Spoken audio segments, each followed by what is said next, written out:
And News Nation's Elizabeth Pran is live from the Carter Center in Atlanta. Elizabeth, good morning. What plans are in the works now for Carter's memorial? Yeah, we're starting to get a little bit more details on the plans that are coming out. As you mentioned, the president did say January 9th would be a day of mourning. We're now learning that that will be a funeral in D.C. And of course, the flags are at half staff. What we're waiting for is the Carter family to work with the Carter Center, because this is a multi-state, multi-city memorial, correct? So we have to talk about what's going to be happening in Plains. That's going to be a little bit more personal. We're going to be seeing that. We saw that with Rosalyn. We're going to see that with the 39th president. Now, here in Atlanta at the Carter Center, it's more of an opportunity for the public to come and pay their respects. And we've been on the scene here since late last night.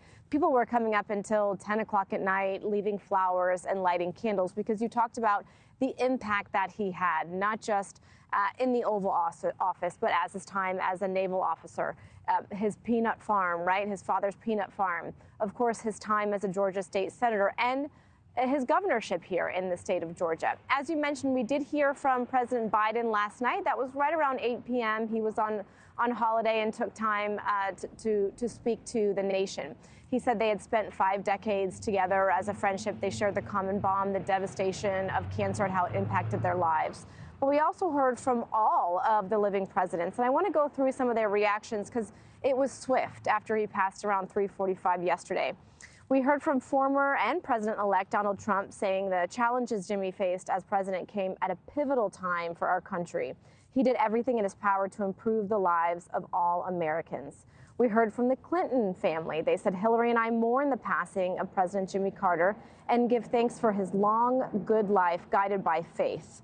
We heard from former President George W. Bush and former First Lady Laura Bush, writing in part, he was loyal to his family, his community, his country. And the Obama family, writing in part, President Carter taught all of us what it means to live a life of grace, dignity, justice, and service.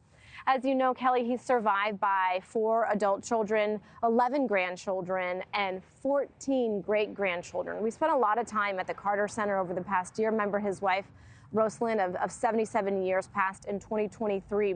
And when we speak to family members, they tell us really what he wants to be remembered by is by his role as a grandfather and a great-grandfather and a father. So very, very solemn day here in Georgia. His name is synonymous, right, with so much in the Peach State. Yeah, Kelly? absolutely is, Elizabeth. You know, and I also know you had the chance to speak with Jason Carter, Jimmy Carter's grandson. What did he tell you?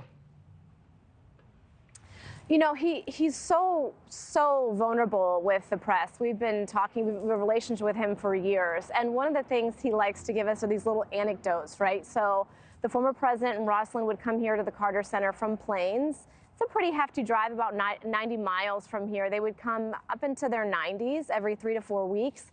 They would work from the moment they got here, then they would pull the Murphy bed out of the wall and they would sleep here and get up the next morning and get to work. But he also said when he is home with his family is when he feels the most fulfilled. And we talked a little bit with him just a few months ago. Here he is. I think my grandparents have this unique story. I mean, they came from a tiny town at a time, again, when people were plowing their fields with mules, right? They grew up at sort of this moment prior to the Depression in the United States in a 600-person village, and ultimately became president of the United States and then traveled the world in these ways. Like, I don't think they make them like that anymore, but I don't think they made them like that before. I mean, I think they are these unique human beings, and you know, we'll miss them. You know, one of my favorite stories, Kelly, is he would say he would go to visit them in Plains, Georgia, and he would tease them because he would take the Ziploc bags from any sandwiches or snack that he would have. He would wash them out and reuse them. Just to give you an idea, this is the former president, the former commander-in-chief, leader of the free world, who moved back to his hometown and would do things like wash out Ziploc bags so they could use them in the future. He would be seen up into his 90s exercising with Rosalyn up and down the streets of Plains, so he will be dearly, dearly missed here and, of course, across the globe.